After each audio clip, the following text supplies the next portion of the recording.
বিদ্যাকে অপমান করতে এলে ত্রিধাকে উচিত শিক্ষা দিয়ে দেয় বিদ্যা। হ্যাঁ বন্ধুরা, এমনটাই দেখা যাবে। বিস্তারিত জানতে ভিডিওটিতে লাইক দিয়ে চ্যানেলটি সাবস্ক্রাইব করে শুরু থেকে শেষ অবধি দেখতে থাকো। গল্পের শুরুতেই দেখা যাবে রিত বিদ্যাকে ফোন করে বলতে থাকে, সরি বিদ্যা, ফোনটা চাপ লেগে চলে গেছে, আসলে আমি ইচ্ছাকৃতভাবে দিইনি, এই বলেই ফোনটা কেটে দেয়। এরপরে দেখা যাবে রাজদীপ নেকা কান্না কাঁদতে থাকে আর বলতে থাকে, সত্যি বাবা, তুই যে আমাকে এত ভালোবাসিস আমি ভাবতেও পারিনি। কখনোই বৃদ্ধ বাবাটাকে কষ্ট দিস না, তোর বাবা মেনে নিতে পারবে না তোকে, তোকে ভীষণ ভালোবাসে। তখনই হৃদ বলে, আমার কাছে তুমি এবং মাই সব, আমার কাছে তোমরা আমার পৃথিবী, আমি কখনো তোমাদের ছাড়া কিচ্ছু ভাবতে পারি না। তখনই এই কথা শুনে দেখা যায় রাজদীপ বলতে থাকে, সবসময় সবসময় নিজের বাবা মাকে আগলে রাখিস, কখনো কখনো কোনো অন্যায়ের সঙ্গে আপোষ করিস না এবং এবং তোর বাবা মাকে কষ্ট পেতে দিস না। তখনই রাজদীপ বলে, হ্যাঁ, আমি তোমাকে বারবার করে বলবো যে আমি তোমাকে কখনো কষ্ট পেতে দেব না, তুমিই আমার কাছে সব এবং এবং মাই আমার কাছে সব। আমি কখনো তোমাদের কষ্ট দিয়ে বিদ্যাকে আপন করে নিতে পারবো না। বিদ্যা তো আমাকে ছেড়ে ওই কনিষ্ঠ বিশ্বাসকে আপন করে নিয়েছে, তবে আমি কেন পারবো না। এদিকে দেখা যাবে রাজরূপ চ্যাটার্জি আড়াল থেকে সবকিছু দেখতে থাকে আর বলতে থাকে, ছেলেটার চোখে একদম পট্টি পরিয়ে রেখেছে, ছেলেটা একদম বোকা, ওকে যা বোঝানো হচ্ছে ও তাই বুঝে যাচ্ছে। ওকে বোঝানো হচ্ছে যে বিদ্যা ওর জন্য পারফেক্ট নয়, বিদ্যা অন্য একটি ছেলেকে ভালোবাসে, ও সেটাই বুঝে যাচ্ছে। ছেলেটা আসলে প্রচন্ড বোকা, ওকে কোনোভাবেই আমি বোঝাতে পারছি না যে রিক তোকে সবাই মিলে পট্টি পরিয়ে রেখেছে। খেলাটা খেলছে সৃঞ্জয়ী ও ত্রিধা চ্যাটার্জি, আর আর সবকিছুর চাল চালছে হচ্ছে রাজদীপ চ্যাটার্জি, আর ইশারায় নাচছে রাজদীপ চ্যাটার্জি। খেলাটা ভীষণ ভীষণ দূরে চলে গেছে। এবার যে করেই হোক বন্ধ করতে হবে। এগুলোই দেখা যাবে অ্যাডভোকেট কাছে চলে আসে, এসএস এর কাছে চলে এসে বলতে থাকে, কি ব্যাপার মিস্টার এসএস, আপনাকে তো আমি খুঁজছিলাম, আসলে আপনার সঙ্গে আমার কিছু দরকার ছিল। এই কথা শুনে এসএস বলতে থাকে, কেন, আমার সঙ্গে কি দরকার? তখনই রাজরূপ বলতে থাকে, আপনি তো এসএস তাই না, আপনার ঠিকানা খুঁজতে আমার অনেকটা কষ্ট হয়েছে। আসলে আপনি যে কাজটা করেন এধার থেকে উধার, ওই কাজটা আমিও করি, তাই দুজনে মিলে যদি একসঙ্গে কাজটা করা যায় তবে কিন্তু প্রফিটটা ভালো আসবে, তাই আমি আপনার সঙ্গে যোগাযোগ করতে এসেছি। আর এটা আমার কার্ড, আপনি আমার সঙ্গে যোগাযোগ করবেন। এরপরে দেখা যায় এ কথা বলে রাজরূপ চলে যেতে থাকলে তখনই বিদ্যা ফোন করে। এরপরে বিদ্যা ফোন করে বলতে থাকে, কি ব্যাপার কাকাই, ওদিকের কাজ হয়েছে? তখনই রাজরূপ বলতে থাকে, হ্যাঁ বিদ্যা, চিন্তা করো না, এদিকে সম্পূর্ণ কাজ একদম ক্লিয়ার, আমি ওনার সঙ্গে কথা বলেছি। এবার এবার তুমি কলেজে সাবধানে যেও, কারণ আমার মনে হচ্ছে যে কলেজে কোনো একটা বিপদ হতে পারে, তোমাকে হয়তো বা কোনোভাবে মারা হতে পারে, তোমাকে হসপিটালে পাঠানো হতে পারে, আর সমস্ত বিল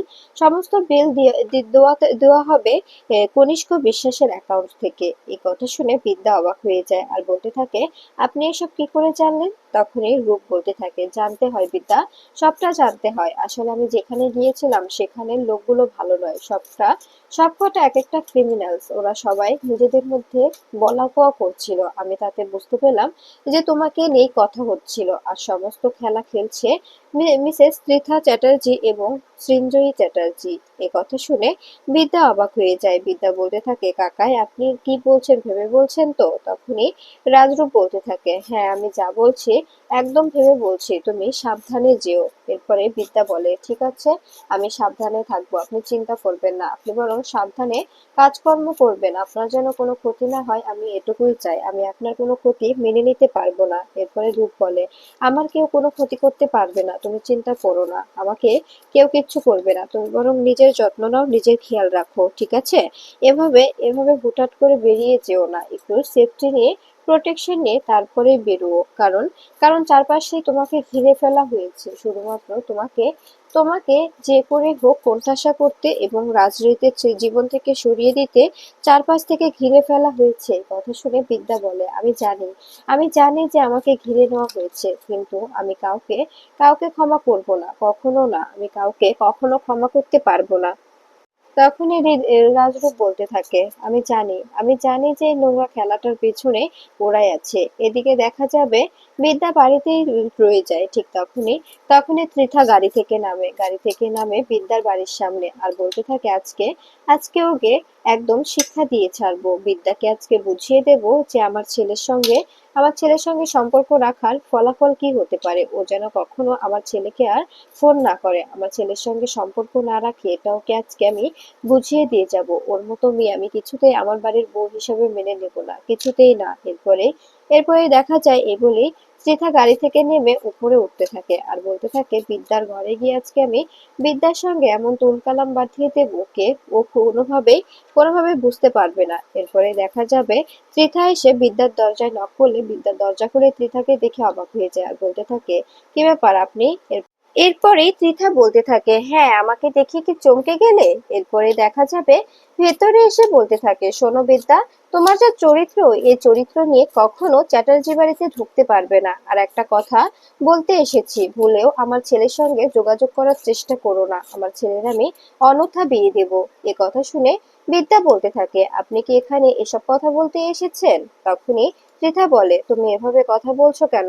তখনই বিদ্যা বলে, হ্যাঁ এভাবেই বলতে হলো। এরপরে ত্রিধা বলে, এ বাড়িতে এর আগেও একবার এসেছিলাম, কিন্তু তখন অন্যভাবে এসেছিলাম, পরিস্থিতিটা এমন ছিল না। তখন এসেছিলাম তোমাকে আর আমার ছেলেকে এক করে দিতে, কিন্তু আজকে আমাকে আসতে হয়েছে তোমাকে আর আমার ছেলেকে আলাদা করতে। তখনই এ কথা শুনে বিদ্যা বলতে থাকে, আপনার অধঃপতন হয়েছে, তাই আপনি আপনার ছেলেকে আর আমাকে আলাদা করার চিন্তা করছেন, তাই তো? তখনই ত্রিধা বলে, তুমি কিন্তু মুখ সামলে কথা বলো বিদ্যা, তোমার কথাগুলো সত্যিই আমার অবাক লাগছে। তুমি এভাবে আমার সঙ্গে কথা বলতে পারো না, তোমার কোনো রাইট নেই। তখনই বিদ্যা বলে, আমি কিভাবে কথা বলবো না বলবো সেটা পুরোটাই আমার উপরে ডিপেন্ড করে।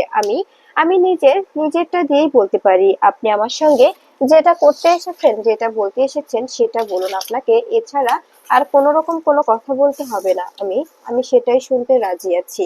তখনই দেখা যাবে ত্রিধা বলে, তুমি তুমি কনিষ্ক বিশ্বাসের সঙ্গে সম্পর্কে জড়িয়ে পড়েছো বিদ্যা। কনিষ্ক বিশ্বাস, যে কিনা রাত বিরাতে তোমার বাড়িতে আসে। তোমার সম্পর্কটা এতটাই এগিয়ে গেছে, কোর্টে সবটাই তোলা হবে, সমস্ত কিছু সবার সামনে কোর্টে সবকিছু বের করা হবে। তুমি ভাবতেও পারছো না তোমার চরিত্র নিয়ে কতটা কোণঠাসা করা হবে। এ কথা শুনে বিদ্যা বলে, কি সব আজে বাজে কথা বলছেন আপনি? আমি আমি কনিষ্ক ব্যানার্জিকে নিজের বাড়িতে এনেছি মানে? কনিষ্ক ব্যানার্জিকে আজ অব্দি আমি কখনো দেখিনি, নিজের চোখে আমি কনিষ্ক বিশ্বাসকে এখন পর্যন্ত দেখতে পারিনি, আর আপনি কি সব আজে বাজে কথা বলছেন? তখনই ত্রিধা বলে, মিথ্যে কথা বলবে না বিদ্যা, আমাদের কাছে সমস্ত প্রমাণ আছে। তুমি যদি না দেখলে তবে আমার ছেলে কি করে দেখলো? আমার ছেলে কি করে দামি পারফিউম, দামি গাড়ি, দামি শুজ এগুলো দেখে আমার ছেলে চলে গিয়েছিল? আমার ছেলে রাত বিরাতে তোমার কাছে এসেছিল শুধুমাত্র নিজের ভুল বুঝতে, কিন্তু তুমি তার ভুলটা বুঝতে দাওনি। তুমি পরপুরুষ ঘরে ঢুকিয়েছিলে। আমার ছেলে সেটা দেখে ফেলেছে বিদ্যা, তুমি এতটা নিচে নামতে পারো? এরপরে দেখা যায় বিদ্যা বলতে থাকে, সত্যি আপনাকে যত দেখি ততই অবাক হই। আপনার কিন্তু অভিনয় করাটা উচিত ছিল, আপনি কিন্তু অভিনয়ে সেরা।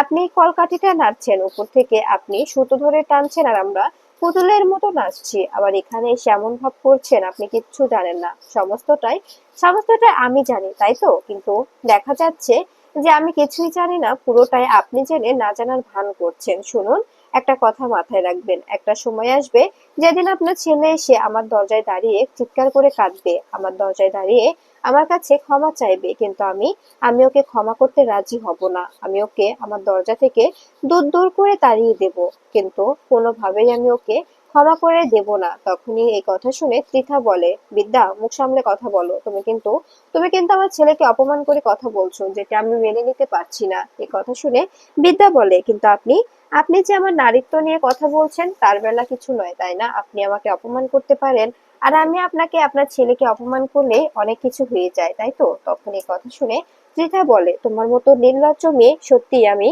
আমি যে নিজের বাড়ির পুত্রবধূ করতে চেয়েছিলাম এটাই অনেক। আমি ভাবতেও পারছি না তুমি কতটা নিচে নামতে পারো বিদ্যা, তোমাকে যত দেখছি ততই অবাক হচ্ছি। এই কথা শুনে বিদ্যা বলে, আমিও আপনাদের যত দেখছি ততই অবাক হচ্ছি। আপনাকে আমি নিজের মায়ের জায়গায় বসিয়েছিলাম। একটা সময় ছিল আপনি আমাকে নিজের মেয়ের মতো দেখতেন, কিন্তু আপনার একই রূপ দেখছি আমি, আপনার এই রূপ যে খুব ভয়ঙ্কর ভয়ঙ্কর আপনার রূপের রূপটা সত্যি সত্যি আমি মেনে নিতে পারছি না। এ কথা শুনে তৃথা বলতে থাকে, তুমি তুমি বাড়াবাড়ি করছো। তুমি একটা কথা মনে রেখো, আমি আমার ছেলেকে ডিভোর্স করিয়েই বিয়ে করাবো। আমার ছেলে কিছুতেই তোমার বাড়ির দরজায় আসবে না, তোমার কাছে আসবে না। আমার ছেলে নিজের সংসার নিয়ে ব্যস্ত থাকবে, আমার ছেলে নিজের সংসার নিয়ে প্রচন্ড হ্যাপি থাকবে। ও ভুলে যাবে যে ওর জীবনে বিদ্যা বলে কেউ ছিল, কখনো ও ভাবতেও পারবে না। তখনই বিদ্যা বলে, আপনি কিন্তু কাজটা ঠিক করছেন না মা, আপনি আমার সঙ্গে এভাবে কথা বলতে পারেন না। তখনই ত্রিথা বলে, কল মি মিসেস চ্যাটার্জি, তুমি যে কোম্পানি যেই কলেজে অধ্যাপিকার কাজ করো সেই কলেজের মালিক আমার ছেলে, আর আমি তার মা। তাই বলছি একদম আমার সঙ্গে এভাবে কথা বলবে না। তখনই বিদ্যা বলে, ও তাই? এরপরেই দেখা যাবে ত্রিথা বিদ্যা বললে তখনই বিদ্যা রেগে যায় আর বলতে থাকে, আপনিই তো বললেন এর মধ্যে সম্পর্ক টানার কোনো প্রয়োজন নেই। কল মি বিদ্যা, বিদ্যা ব্যানার্জি এবং প্রফেসর বিবি, এছাড়া আমাকে আর কোনো নামে ডাকার ক্ষমতা রাখবেন না। এই কথাটা মাথায় রাখবেন। আপনার ছেলেকে বলে দেবেন যে আপনার ছেলে একদিন অবশ্যই আমার দুয়ারে এসে কান্না করবে, কিন্তু কখনোই বিদ্যা ব্যানার্জি মুখ ফিরে তাকাবে না। বিদ্যা ব্যানার্জি বুঝে যাবে যে কখনো কখনো তার কেউ ছিল না, তাই কখনো কেউ থাকবেও না। কখনো রাজরিক চ্যাটার্জিকে বিদ্যা ব্যানার্জি আর নিজের জীবনে জায়গা দেবে না, এ কথাটা মাথায় রাখবেন। তখনই পৃথা বলে, তুমি কিন্তু আমার ছেলেকে এবং আমাকে অপমান করছো। তখনই বিদ্যা বলে, আপনি আমার নারীত্বকে অপমান করছেন, আর আমি আপনার ছেলেকে অপমান করলেই সেটাকে অপমান মনে হচ্ছে, আর আমার অপমানটা সেটা অপমান নয়, তাই না? তখনই পৃথা বলে, তুমি তুমি ভীষণ রুড ব্যবহার করছো। তখনই বিদ্যা বলে, আপনার যেটা ইচ্ছে সেটা মনে করুন, আমার কিচ্ছু যায় আসে না, কিন্তু একটা কথা মাথায় রাখবেন, আপনার আপনার ছেলেকে বলে দেবেন যে ওর আসতেই হবে আমার কাছে। ও আমাকে আমাকে আপনাদের কথায় ভুল বুঝে যে কাজটা করছে সেটা একদম ঠিক করছে না। আপনারা যে নোংরা খেলাটায় মেতে উঠেছেন, একটা সময়ের পর দেখবেন আপনারা নিজেরাই নিজেদের ভুল বুঝতে পারবেন এবং আমাকে ফিরিয়ে নেওয়ার জন্য কাকুতি মিনতি করবেন, কিন্তু কখনোই আমি আর ও বাড়িতে ফিরবো না, কখনোই না। আপনাদের কথাতেও আমি ফিরতে পারবো না, এই কথাটা মাথায় রাখবেন। তখনই পৃথা বলে, তুমি আমার সঙ্গে এরকম ব্যবহার করতে পারো না বিদ্যা, আমি এখান থেকে চলে যাচ্ছি, কিন্তু একটা কথা মাথায় রেখো, আমি কখনো আমার ছেলেকে তোমার জীবনে আসতে দেব না। আমার ছেলেকে যে করে হোক আমি আটকাবো, যে করে হোক ওকে আমি অন্যথা বিয়ে দিয়ে তো হলেও আটকাবো, এই কথাটা মাথায় রেখো। তোমার মতো চরিত্রহীনা মেয়ে কিছুতেই আমাদের সংসারে জায়গা নেই। আমি হয়তো বা বাপের বাড়িতে গিয়েছিলাম, কিন্তু আমি আমার সংসারের সমস্ত খবরাখবর রেখেছি। আমার সংসারের খবর আমাকে রাখতে হয়। এই বলেই তৃথা চলে যায়। এরপরে দেখা যাবে বিদ্যা বিদ্যা কান্নায় ভেঙে পড়ে আর হৃদকে ফোন করে বলতে থাকে, আপনার মা এসেছিল আমাকে আমাকে অপমান করতে। তখনই এই কথা শুনে হৃদ বলতে থাকে, কেন? তুমি কি কিছুই করোনি? এই কথা শুনে বিদ্যা বলতে থাকে, আমি কি করবো হৃদ? আর একটা কথা, তোমার মা যেভাবে ঝগড়া করে গেল, সে ঝগড়াটা কলতলা কালচারেও মানায় না। এরকম করে যে মানুষের সঙ্গে ঝগড়া করা যায়, এরকম ভদ্র পরিবারের বউ হয়ে এভাবে ঝগড়া করা সত্যি কোনোভাবেই মানায়নি তোমার মাকে। তোমার মা এভাবে ঝগড়া না করলেও পারতো। তখনই হৃদ বলতে থাকে, বিদ্যা তুমি কিন্তু আমার মাকে অপমান করছো, তুমি আমার মাকে অপমান করতে পারো না। তখনই বিদ্যা বলে, ও আপনার মাকে অপমান করা যাবে না, আপনার বাবাকে অপমান করা যাবে না, আপনি শুনতে রাজি নন? শুধুমাত্র আপনার বউয়ের অপমানটাই আপনি শুনতে রাজি? আপনার বউকে অপমান করা যাবে? সে অপমানের পাত্রী, তাই তো? তখনই এই কথা শুনে হৃদ অবাক হয়ে যায়। হৃদ চুপচাপ দাঁড়িয়ে থাকে, আর কোনো কথা বলে না। এরপরে বিদ্যা বলতে থাকে, সরি, আমি আমি হয়তো ভুলে গিয়েছিলাম। আর তোমাকে একটা কথা বলছি রে, তুমি আমাকে আমার জীবনে কেন এসেছিলে? আমি কি তোমাকে ইনভাইট করেছিলাম? আমি তো তোমাকে আমার জীবনে আসতে বলিনি। তুমি আমার জীবনে এসেছিলে যখন যখন আমি তোমাকে কোনোভাবে পাত্তা দিতাম না, ভালোবাসি ভালোবাসি বলে আমাকে পাগল করে ছাড়তে। যখন আমি তোমাকে ভালোবেসে নিজের জীবনটা তোমার জীবনের সঙ্গে ছুপে দিলাম, ঠিক তখনই মাঝ রাস্তায় তুমি আমার হাতটা ছেড়ে দিলে। তখন যখন আমার আমার তোমাকে প্রয়োজন ছিল, তখন তুমি আমাকে মাঝ রাস্তায় ছেড়ে দিয়ে চলে গেছো হৃদ। তখনই এই কথা শুনে দেখা যাবে হৃদ বলতে থাকে, বিদ্যা এই কথাগুলো কি ওই কনিষ্ক ব্যানার্জিকেও বলেছিলে? এই কথাগুলো কি কনিষ্ক ব্যানার্জিকেও বলা হয়েছে? এ কথা শুনে বিদ্যা অবাক হয়ে যায়। এরপরে বিদ্যা বলতে থাকে, সরি মিস্টার চ্যাটার্জি, আপনাকে ডিস্টার্ব করার জন্য, এ বলে ফোনটা কেটে দেয়। এরপরে হৃদ কাঁদতে থাকে আর বলতে থাকে, সরি বিদ্যা, সরি, আমার করার কিচ্ছু নেই, আমার যে হাত পা বাঁধা, আমি চারপাশ থেকে একদম গুমড়ে গুমড়ে মরছি, আমি কোন দিকে যাব আমি কিচ্ছু বুঝতে পারছি না। এদিকে গেলে আমার বাবা মাকে কষ্ট দিতে হচ্ছে, ওদিকে গেলে তোমাকে কষ্ট দিতে হচ্ছে, তুমি কেন বুঝতে পারছো না? আমি আমি কি করব এখন? এদিকে বিদ্যা কাঁদতে থাকে আর বলতে থাকে, ভালো থেকো রিক।